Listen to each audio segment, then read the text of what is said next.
जिसका काफी कुछ खुलासा केंद्र सरकार के सच्चर कमेटी की रिपोर्ट में भी किया गया है। लेकिन इसे केंद्र में ना तो कांग्रेस पार्टी ने अपने राज्य में इसको लागू किया, इम्प्लीमेंट किया, और ना ही अब वर्तमान में भाजपा सरकार भी इसे लागू कर पा रही है। इसके साथ साथ देश के अन्य राज्यों की तरह आपके पंजाब राज्य में भी सर्व समाज में से खासकर गरीब, मजदूर, किसान, कर्मचारी, व्यापारी एवं अन्य कारोबार में लगे लोग भी अपनी विभिन्न समस्याओं को लेकर अभी तक भी हमें काफी ज्यादा दुखी व चिंतित नजर आ रहे हैं। इसके साथ ही पिछले कुछ वर्षों से केंद्र सरकार की लगातार चली आ रही गलत आर्थिक नीतियों के कारण यहाँ अपने देश में गरीबी, बेरोजगारी व महंगाई आदि भी काफी ज्यादा बढ़ रही है, जिससे आपके पंजाब प्रदेश में भी सर्व समाज में से सबसे ज्यादा यहाँ गरीब व मेहनतकश एवं मध्यम वर्गीय लोग ही काफी बुरी तरह से प्रभावित हो रहे हैं। जबकि इस मामले में शुरू से ही हमारी पार्टी केंद्र व राज्यों की सरकारों से हर स्तर पर ऐसी नीति अपनाने की लगातार ये मांग करती आ रही है कि देश में कुछ गिने चुने पूंजीपतियों का विकास होने की बजाय यहाँ गरीब आम आदमी का विकास होना चाहिए। तभी सही मायने में यहाँ गरीब आम जनता अपनी गरीबी, बेरोजगारी व महंगाई तथा अपनी अन्य और सभी समस्याओं से भी काफी हद तक छुटकारा पा सकती है। इसके साथ ही जहाँ तक आपके प्रदेश सहित पूरे देश में गरीबी व बेरोजगारी को खत्म करने का सवाल है, तो इस मामले में केंद्र में अभी तक रही कांग्रेस, बीजेपी व अन्य सभी विरोधी पार्टियों की सरकारों ने जो भी केंद्रीय योजनाएं संचालित की हैं, तो उनके अब काफी वर्ष बीत जाने के बावजूद भी इन योजनाओं से ना तो यहाँ की गरीबी व बेरोजगारी दूर हुई है और ना ही आम जनता की गरीबी व बेरोजगारी में कोई उल्लेखनीय कमी आई है। इसके अलावा अपने देश में पिछले कुछ वर्षों से यहाँ भ्रष्टाचार भी हर स्तर पर काफी ज्यादा बढ़ा है, जिससे आपका खुद का अपना पंजाब प्रदेश भी अछूता नहीं रहा है। अर्थात अब बिना रिश्वत दिए व लिए हुए भी यहाँ आपके प्रदेश में भी छोटे छोटे कार्य तक भी आसानी से नहीं हो पा रहे हैं। लेकिन इन सभी समस्याओं का मुख्य कारण हमारी पार्टी आजादी के बाद से लेकर अब तक केंद्र व देश के अधिकांश राज्यों में और आपके पंजाब प्रदेश में भी ज्यादातर सत्ता यहाँ गलत पार्टियों अर्थात कांग्रेस, बीजेपी व अन्य विरोधी पार्टियों के हाथों में ही आने को मानकर चलती है। और इन सभी विरोधी पार्टियों को हमारी पार्टी इसलिए जिम्मेवार मानकर चलती है क्योंकि आजादी के बाद से लेकर अभी तक लगभग ये सभी विरोधी पार्टियां केंद्र व देश के अधिकांश राज्यों में भी ज्यादातर यहाँ बड़े बड़े पूंजीपतियों व धन्ना सेठों की आर्थिक मदद से ही सत्ता में आती रही हैं। और सत्ता में आ जाने के बाद फिर ये पार्टियां अधिकतर मामलों में अपनी आर्थिक व अन्य सभी नीतियां या आम जनता की समस्याओं को दूर करने के हिसाब से तैयार नहीं करती हैं, बल्कि देश के उन बड़े बड़े पूंजीपतियों व धन्ना सेठों को ही फायदा पहुंचाने के हिसाब से अपनी अधिकांश नीतियां तैयार करती हैं, जिनके धन व बल से चुनाव लड़कर ज्यादातर ये पार्टियां केंद्र व अधिकतर राज्यों में और आपके पंजाब प्रदेश में भी अभी तक यहाँ सत्ता में आती रही हैं, जिसके कारण ही पूरे देश में व आपके पंजाब प्रदेश में भी आज भी हमें यहाँ सर्व समाज के लोग अधिकांश मामलों में अपनी विभिन्न समस्याओं को लेकर काफी ज्यादा दुखी व परेशान नजर आते हैं। ऐसी स्थिति में अब मेरा आप लोगों से यही कहना है कि यदि आप लोग अपने पंजाब प्रदेश में अपनी इन सभी समस्याओं से निजात पाना चाहते हैं तो फिर आप लोगों को अपने राज्य में यहाँ कांग्रेस, बीजेपी व अन्य विरोधी पार्टियों को किसी भी कीमत पर इन्हें अब यहाँ सत्ता में वापस नहीं आने देना है, बल्कि इन पार्टियों के स्थान पर अब आप लोगों को अपने राज्य में भी यहाँ अपनी पार्टी बहुजन समाज पार्टी को ही सत्ता में लाने का पूरा प्रयास करना होगा, क्योंकि पूरे देश में बहुजन समाज पार्टी ही अकेली एक ऐसी पार्टी है जो विरोधी पार्टियों की तरह देश के बड़े बड़े पूंजीपतियों व धन्ना सेठों की आर्थिक मदद से नहीं बल्कि अपनी पार्टी के ही आम कार्यकर्ताओं की आर्थिक मदद से चुनाव लड़कर यहाँ केंद्र व राज्यों की सत्ता में आना चाहती है, ताकि हमारी पार्टी सत्ता में आने के बाद फिर बिना किसी दबाव के आजाद होकर यहाँ सर्व समाज के लोगों की सभी समस्याओं का समाधान करके उन्हें हर मामले में खुशहाल बना सके और इसी आधार पर चलकर आबादी के हिसाब से देश के सबसे बड़े प्रदेश अर्थात उत्तर प्रदेश में 4 बार हमारी पार्टी ने अपने नेतृत्व में वहां सरकार बनाई है और हमने वहां अपनी सभी चारों सरकारों के दौरान अपनी पार्टी की विचारधारा एवं सिद्धांतों के तहत चलकर तो वैसे तो वहाँ सर्व समाज के हितों का पूरा ध्यान रखा है, लेकिन सभी मामलों में प्राथमिकता पहले हमने वहाँ सर्व समाज में से उन कमजोर वर्गों के लोगों को दी है, अर्थात उन अनुसूचित जाति, जनजाति, अन्य पिछड़ा वर्ग एवं अल्पसंख्यक समाज के लोगों को दी है, जिनके हर मामले में व हर स्तर पर वहाँ सभी विरोधी पार्टियों की सरकारों में उनकी जातिवादी मानसिकता व सांप्रदायिक सोच के कारण काफी ज्यादा उपेक्षा की गई है। इसके साथ ही मैं आप लोगों को ये भी बताना चाहती हूँ कि हमारी पार्टी की सरकार ने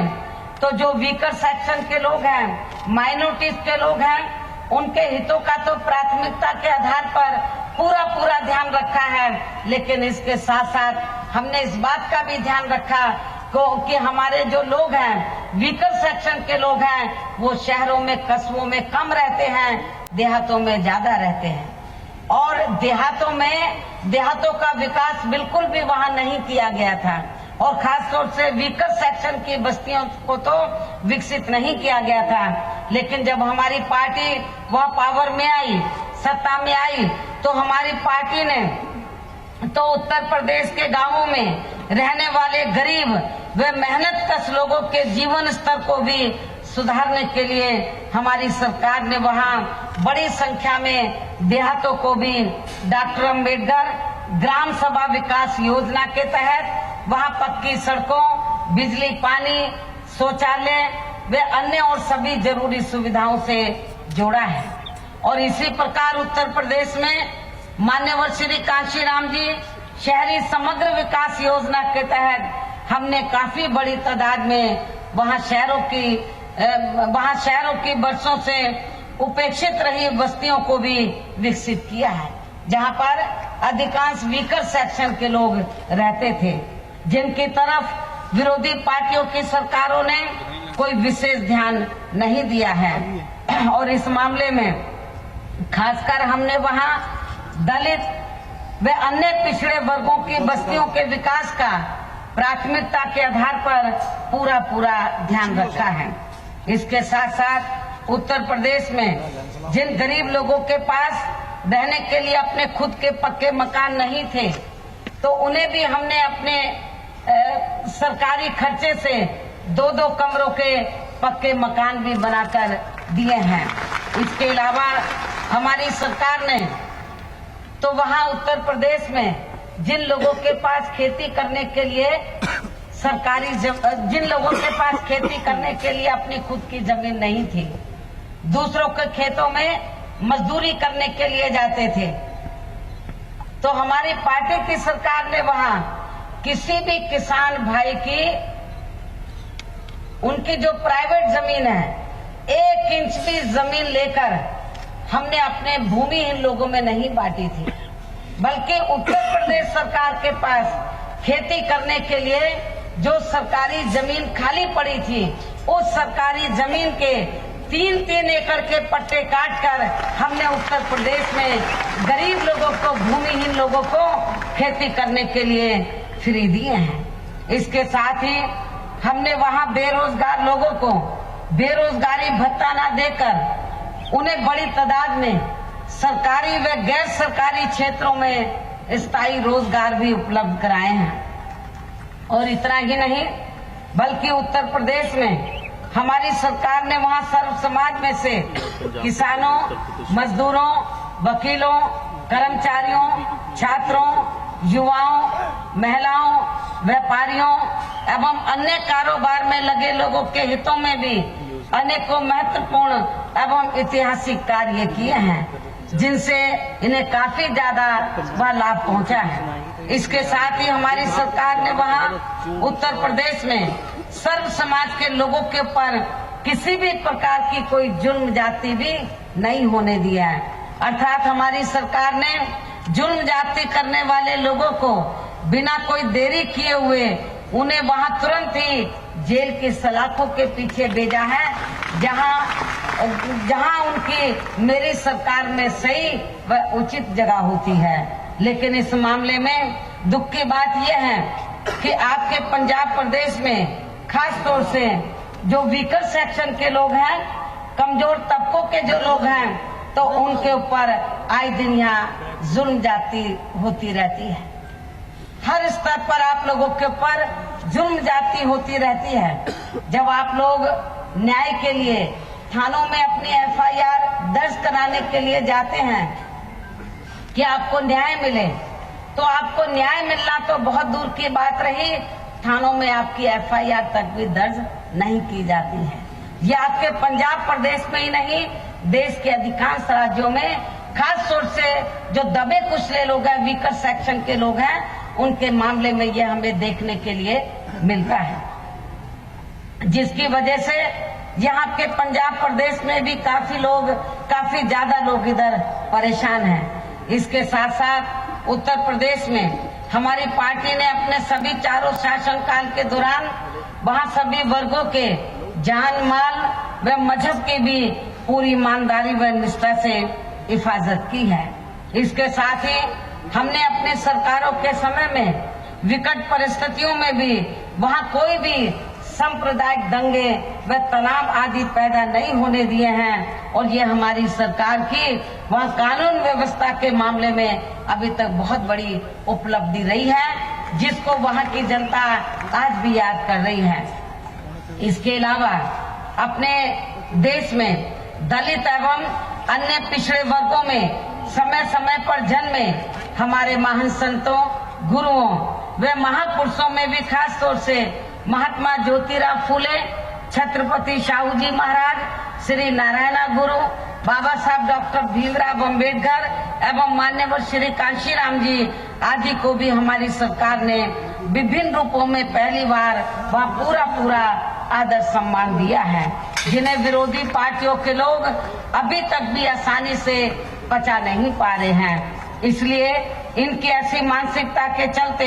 मेरा यहाँ इनके अनुयायियों को सावधानी के तौर पर यही कहना है कि इनके जन्मदिन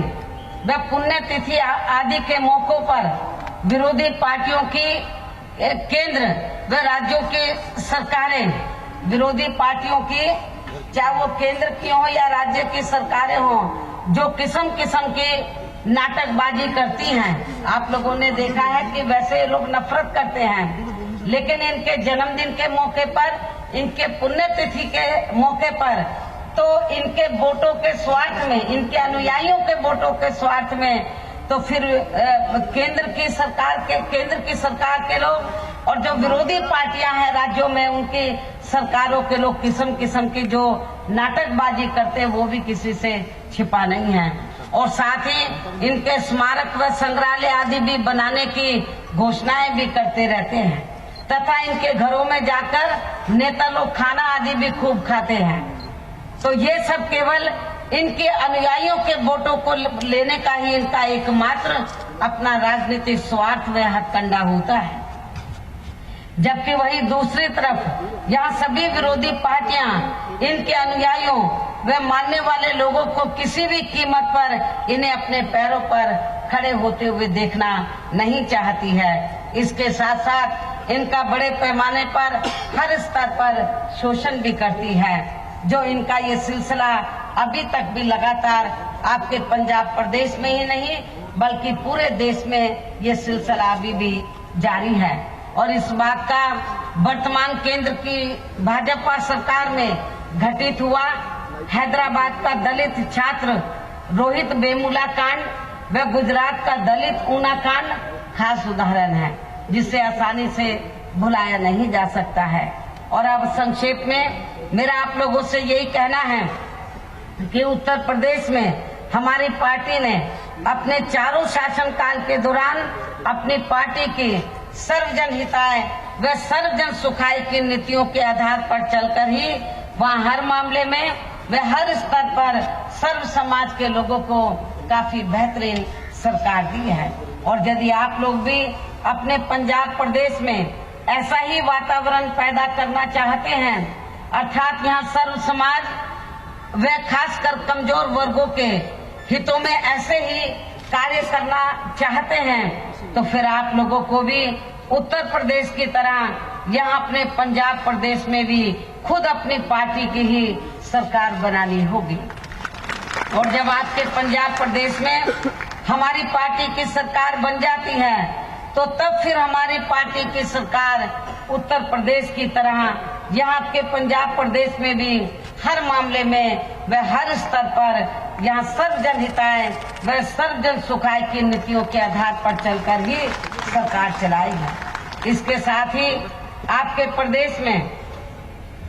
सब समाज के सभी वर्गों व खासकर कमजोर तबकों एवं विभिन्न क्षेत्रों में लगे लोगों के हितों का भी पूरा ध्यान रखते हुए यहाँ समाज में सदियों से आज भी चली आ रही गैर बराबरी वाली सामाजिक व्यवस्था को बदल के यहाँ समता मूलक समाज व्यवस्था को भी स्थापित करने का पूरा प्रयास करेंगे। इसके अलावा आपके पंजाब प्रदेश की जनहित व आपके क्षेत्र से जुड़ी जो भी यहाँ स्थानीय समस्याएं होंगी तो उन्हें भी फिर जरूर दूर किया जाएगा। और इस मामले में वैसे आप लोगों को ये मालूम है कि इस समय पूरे पंजाब के लोगों की जो मुख्य समस्या यहाँ पर क्या है, यहाँ पर इस समय पूरे पंजाब के लोगों की मुख्य समस्या यहाँ बेरोजगारी व नशे की लत की है। यहाँ बेरोजगारी व नशे की लत की है, ये दो प्रमुख समस्याएं हैं, जिसके लिए यहाँ आपके राज्य में पूर्व की रही कांग्रेसी व वर्तमान में चल रही बीजेपी व अकालियों की ही सरकार पूरे तौर से जिम्मेवार व कसूरवार भी है। जबकि पंजाब की इन दोनों प्रमुख समस्याओं को लेकर हमारी पार्टी काफी गंभीर व चिंतित भी है। और आज मैं पंजाब की जनता को ये भी विश्वास दिलाना चाहती हूँ कि यदि हमारी पार्टी यहाँ के पंजाब प्रदेश में सत्ता में आ जाती है, तो फिर हमारी सरकार यहाँ जो भी नौजवान व बुजुर्ग लोग नशे के आदी हो गए हैं, जिससे वो खुद भी व उनका पूरा परिवार भी तबाह व बर्बाद हो रहा है, तो ऐसे नशे के लत में डूबे लोगों को व खासकर नौजवानों को इससे निकालने के लिए यहाँ पंजाब में चल रहे नशे के धंधे को ही जड़ से खत्म कर दिया जाएगा जब हमारी पार्टी यहाँ पावर में आएगी। और इसके लिए इस नशे के धंधे को चला रहे बड़े बड़े माफियाओं को पकड़कर उन्हें फिर जेल की सलाखों के पीछे भेज दिया जाएगा। इसके साथ साथ पंजाब में खासकर बेरोजगार नवयुवकों को सरकारी व गैर सरकारी क्षेत्रों में उन्हें रोजी रोटी के साधन भी जरूर उपलब्ध कराए जाएंगे। लेकिन ये सभी कार्य यहाँ बीएसपी की सरकार बनने पर ही पूरे किए जा सकते हैं। और इसके लिए अब आप लोगों को वोट पड़ने तक यहाँ सभी विरोधी पार्टियों के साम दाम दंड भेद आदि तमाम प्रकार के हथकंडों से भी जरूर सावधान रहना है। और इस मामले में चुनाव होने से कुछ समय पहले और चुनाव के दौरान भी अधिकांश यहाँ विरोधी पार्टियां अपने अपने पक्ष में हवा बनाने के लिए खासकर मीडिया का जो बड़े पैमाने पर इस्तेमाल करती हैं, इनसे भी आप लोगों को जरूर सावधान रहना है। इसके साथ ही आप लोगों को चुनाव के दौरान विरोधी पार्टियों के जारी किए गए प्रलोभन भरे चुनावी घोषणा पत्रों के भी बहकावे में कतई भी नहीं आना है, जिन्हें ये पार्टियां चुनाव खत्म होने के बाद ज्यादातर अपने ठंडे बस्तों में ही डलवा देती हैं। और इस बात का ताजा व खास उदाहरण ये है कि जब देश में इस बार 16वीं लोकसभा के आम चुनाव हुए थे, तो तब उस दौरान खास तौर से भारतीय जनता पार्टी ने अपने चुनावी घोषणा पत्र में सरकार बनने पर देश की जनता को हर मामले में व हर स्तर पर अच्छे दिन दिखाने के लिए जो किस्म किस्म के चुनावी वायदे किए थे, जिसमें से देश में खासकर गरीबी, महंगाई व बेरोजगारी को खत्म करने, बिजली 24 घंटे व सस्ती देने, रोजमर्रा की जरूरी वस्तुएं सस्ती करने तथा मजदूरों, किसानों, कर्मचारियों, छोटे कारोबारी लोगों की समस्याओं को दूर करने, गरीब बेघर लोगों को